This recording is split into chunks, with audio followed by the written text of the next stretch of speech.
দেগঙ্গায় তৃণমূলের কার্যালয়ে হামলা। তৃণমূলের কার্যালয়ের তালা ভেঙে ভাঙচুরের অভিযোগ। হামলার অভিযোগ আইএসএফ এর বিরুদ্ধে। আমাদের সঙ্গে রয়েছেন আমাদের প্রতিনিধি জিয়াউল। জিয়াউলের কাছে যাব। জিয়াউল, ঠিক কি ঘটনা ঘটেছিল, কি জানা যাচ্ছে?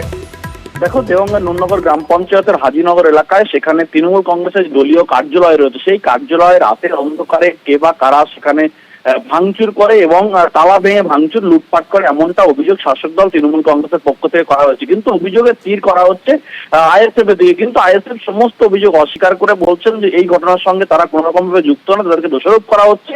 এবং যেভাবে দলীয় কার্যালয়, দলীয় ফ্ল্যাগ ফেস্টুন এবং একাধিক সরঞ্জাম যে দলীয় কার্যালয়ের মধ্যে ছিল সেগুলো ভাঙচুর করে এবং লুটপাট করে, এমনটা অভিযোগ শাসক দলের পক্ষ থেকে। সমস্ত অভিযোগ অস্বীকার করেছেন আইএসএফ এর পক্ষ থেকে। কিন্তু ইতিমধ্যেই খবর পেয়ে দেওঙ্গা থানার বিশাল পুলিশ বাহিনী ঘটনাস্থলে যায়। কে বা কারা এর সঙ্গে যুক্ত, পুরো ঘটনা তদন্ত শুরু করেছে দেওঙ্গা থানার পুলিশ। যেমনটা জিয়াউল জানালো, অভিযোগের তীর আইএসএফ এর দিকে, আর অভিযোগ অস্বীকার করা হচ্ছে আইএসএফ এর তরফে।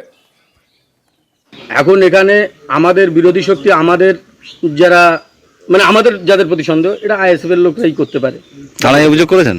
আমরা থানায় অভিযোগ করেছি এবং লিখিত অভিযোগ করেছি। আমরা চাইছি আপনাদের কাছে এবং প্রশাসনের কাছে যে এটার সঠিক তদন্ত হোক, সঠিক বিচার হোক।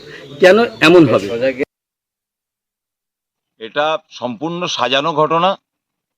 তৃণমূলের এক শ্রেণীর মানুষ নিজেদেরকে বাঁচাবার জন্য যে আইএসএফ জ্বালিয়ে দিয়েছে, আইএসএফ ভাঙচুর করেছে, আইএসএফ অন্যায় কাজের সঙ্গে যুক্ত, কিন্তু এটা নয়, সম্পূর্ণ মিথ্যা, ভিত্তিহীন।